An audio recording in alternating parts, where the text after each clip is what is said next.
नमस्कार, ये आकाशवाणी शिमला है। अब आप प्रभा शर्मा से प्रादेशिक समाचार सुनिए।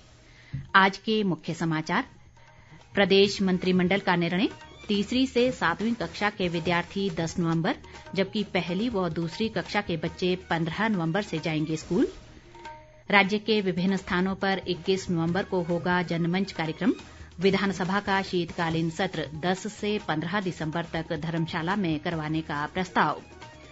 नवनिर्वाचित 3 विधायकों को विधानसभा अध्यक्ष विपिन परमार ने दिलाई शपथ। और राज्य में 97.7% हुई कोरोना से स्वस्थ होने की दर। अब समाचार विस्तार से। प्रदेश में तीसरी से 7वीं कक्षा तक के विद्यार्थियों के लिए 10 नवंबर से स्कूल खोले जाएंगे। राज्य मंत्रिमंडल की आज शिमला में मुख्यमंत्री जयराम ठाकुर की अध्यक्षता में हुई बैठक में ये निर्णय लिया गया। इसके अलावा पहली और दूसरी कक्षा के बच्चों के लिए भी 15 नवंबर से स्कूल खोलने को मंजूरी दी गई। बैठक में परिवहन बसों का परिचालन 50% मानदंड के बजाय पूरी क्षमता के साथ करने का निर्णय भी लिया गया। इसके अलावा प्रदेश के विभिन्न भागों में 21 नवंबर को जनमंच कार्यक्रम करवाने को भी स्वीकृति दी गई। बैठक में भाजपा के स्वर्णिम दृष्टि पत्र के कार्यान्वयन की प्रगति की समीक्षा भी की गई। राज्य सरकार ने स्वर्णिम दृष्टि पत्र को नीति दस्तावेज के रूप में अपनाया है और सामान्य प्रशासन विभाग की ओर से इस संबंध में प्रस्तुति दी गई। मंत्रिमंडल ने प्रदेश विधानसभा का शीतकालीन सत्र 10 से 15 दिसंबर तक करवाने का निर्णय भी लिया। इस दौरान सदन की कुल 5 बैठकें होंगी। शीतकालीन सत्र जो है विधानसभा का, वो धर्मशाला में 10 दिसंबर से 15 दिसंबर के बीच में होगा। सभी स्कूलों में तीसरी से 7वीं कक्षा तक के विद्यार्थियों के लिए 10 नवंबर से जो है वो स्कूल खुल जाएंगे, 3rd to 7th। और फर्स्ट एंड सेकंड क्लास के जो स्टूडेंट्स हैं उनके लिए सिचुएशन ठीक रही तो 15 नवंबर से स्कूल खुल जाएंगे। मंत्रिमंडल ने निर्णय लिया है कि जो सरकार के द्वारा जनमंच कार्यक्रम किया जाता है वो इस महीने 21 नवंबर को प्रदेश के विभिन्न जिलों में होगा। जिले और उसमें कौन मंत्री जाएगा उसकी अलग से नोटिफिकेशन की जाएगी। राजकीय दंत महाविद्यालय शिमला के PGMDS विद्यार्थियों की छात्रवृत्ति इस वर्ष 1 अप्रैल से 5,000 रुपए प्रतिमाह बढ़ाने को भी बैठक में स्वीकृति प्रदान की गई।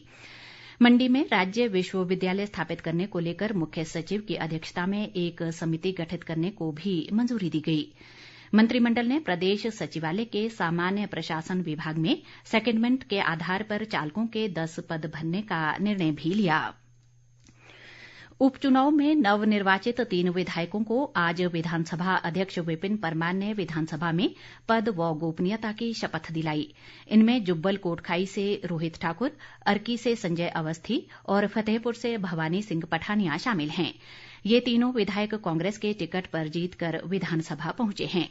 विधानसभा में अब भाजपा के 43 जबकि कांग्रेस के 22 सदस्य हैं। इसके अलावा एक माकपा और 2 निर्दलीय विधायक शामिल हैं। राष्ट्रपति रामनाथ कोविंद ने आज राष्ट्रपति भवन में एक समारोह में पद्म पुरस्कार प्रदान किए। इनमें 7 पद्म विभूषण, 16 पद्म भूषण और 118 पद्मश्री पुरस्कार शामिल हैं। पूर्व केंद्रीय मंत्री अरुण जेटली, जॉर्ज फर्नांडिस और सुषमा स्वराज को मरणोपरांत पद्म विभूषण से सम्मानित किया। बैडमिंटन खिलाड़ी PV सिंधु ने पद्म भूषण सम्मान प्राप्त किया। फिल्म अभिनेत्री कंगना रनौत को पद्मश्री पुरस्कार से सम्मानित किया गया है। मुख्यमंत्री जयराम ठाकुर ने पद्मश्री पुरस्कार मिलने पर कंगना रनौत को बधाई दी है। उन्होंने कहा कि ये पुरस्कार पाकर कंगना रनौत ने प्रदेश का नाम रोशन किया है। स्कूलों में एक सप्ताह के अवकाश के बाद आज से 8वीं से 12वीं कक्षा की नियमित कक्षाएं शुरू हो गई हैं। गौरतलब है कि प्रदेश के स्कूलों में कोरोना संक्रमण की चेन को तोड़ने के लिए राज्य सरकार ने 1 नवंबर से 7 नवंबर तक स्कूलों में अवकाश की घोषणा की थी। उच्चतर शिक्षा विभाग के निदेशक डॉक्टर अमरजीत शर्मा ने सभी प्रधानाचार्यों और उप निदेशकों को सर्कुलर जारी कर स्कूलों में कोरोना से बचाव के लिए बनाई गई मानक संचालन प्रक्रिया का सख्ती से पालन करने के निर्देश जारी किए हैं। प्रदेश भाजपा अध्यक्ष सुरेश कश्यप ने कहा है कि पार्टी ने सभी मोर्चों की संयुक्त कार्यकारिणी की बैठक इस वर्ष 31 दिसंबर तक पूरा करने का लक्ष्य रखा है। उन्होंने कहा कि प्रदेश कार्यकारिणी की बैठक 22 नवंबर तक पूरा करने की योजना है। सुरेश कश्यप ने बताया कि राष्ट्रीय कार्यकारिणी की बैठक में अनेक मुद्दों पर चर्चा हुई है और राष्ट्रीय नेतृत्व ने विश्वास व्यक्त किया कि भाजपा तेजस्वी, ओजस्वी व विजयी बनकर निकलेगी। प्रदेश में कोरोना महामारी से स्वस्थ होने वाले मरीजों की दर 97.7% हो गई है। स्वास्थ्य विभाग के एक प्रवक्ता ने बताया कि अब तक राज्य में 2,24,890 लोग कोरोना पॉजिटिव पाए गए हैं, जिनमें से 2,19,895 लोग स्वस्थ हो चुके हैं। प्रवक्ता ने कहा कि प्रदेश में कोरोना पॉजिटिविटी दर 6% दर्ज की गई है। इसके अलावा कोविड मृत्यु दर 1.6% है।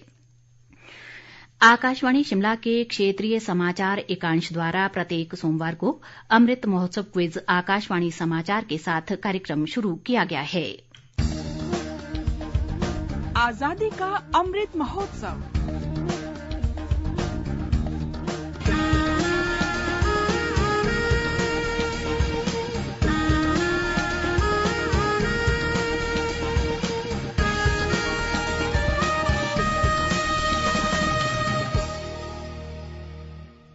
आज का प्रश्न है, महात्मा गांधी जी के आह्वान पर भारत छोड़ो आंदोलन किस वर्ष में आरंभ हुआ था? आप अपना जवाब हमें इस बुलेटिन के समाप्त होते ही हमारी ईमेल adnews@gmail.com पर भेज सकते हैं। जवाब देते समय श्रोता अपना स्थान, मोबाइल नंबर और फोटो भी साथ भेजें। ईमेल पर सबसे पहले जवाब देने वाले 10 श्रोताओं में से लकी ड्रॉ के माध्यम से विजेता का चयन किया जाएगा। विजेता का नाम कल शाम इसी समय समाचार बुलेटिन में प्रसारित होगा। पुरस्कारों के लिए सहयोग दे रहे हैं हिम ऊर्जा हिमाचल प्रदेश। चलो अब अक्षय ऊर्जा अपनाएं, अपने प्रदेश को आगे बढ़ाएं। अधिक जानकारी के लिए अपने निकटतम हिम ऊर्जा कार्यालय से संपर्क करें। कांग्रेस पार्टी की राष्ट्रीय प्रवक्ता सुप्रिया श्रीनेच ने कहा है कि महंगाई आज बहुत बड़ा मुद्दा बन गया है और देश व प्रदेश की जनता महंगाई की मार झेल रही है। शिमला में आज एक पत्रकार वार्ता में उन्होंने कहा कि हिमाचल में भाजपा को उपचुनाव में महंगाई के मुद्दे पर ही हार का सामना करना पड़ा और जनता ने उपचुनाव में सरकार को करारा जवाब दिया है। सुप्रिया ने कहा कि देश में बेरोजगारी की दर पिछले 45 वर्षों में सर्वाधिक हो गई है। सोशल ऑडिट वर्कर्स एसोसिएशन ने सरकार से उनका मानदेय बढ़ाने की मांग की है। एसोसिएशन के एक प्रतिनिधिमंडल ने आज ऊना जिला के थानाकलां में ग्रामीण विकास व पंचायती राज मंत्री वीरेंद्र कंवर से भेंट कर सोशल ऑडिट वर्कर के मासिक वेतन को लेकर नीति बनाने का आग्रह भी किया। वीरेंद्र कंवर ने प्रतिनिधिमंडल को भरोसा दिलाया कि उनकी सभी जायज मांगें पूरी की जाएंगी। देश में बच्चों को भी जल्द ही कोरोना का टीका लगेगा। इसके लिए केंद्र सरकार ने 12 साल या उससे ज्यादा उम्र के बच्चों के टीकाकरण के लिए मंजूरी दे दी है। सरकार ने अहमदाबाद की कंपनी की 3 खुराक वाली वैक्सीन जाइको डी की 1 करोड़ डोज खरीदने के आदेश दिए हैं। इसके साथ ही ये वैक्सीन राष्ट्रीय कोरोना वायरस रोधी टीकाकरण अभियान में इस महीने शामिल हो जाएगी। अंत में मुख्य समाचार एक बार फिर। प्रदेश मंत्रिमंडल का निर्णय, तीसरी से 7वीं कक्षा के विद्यार्थी 10 नवंबर जबकि पहली व दूसरी कक्षा के बच्चे 15 नवंबर से जाएंगे स्कूल। राज्य के विभिन्न स्थानों पर 21 नवंबर को होगा जनमंच कार्यक्रम। विधानसभा का शीतकालीन सत्र 10 से 15 दिसंबर तक धर्मशाला में करवाने का प्रस्ताव।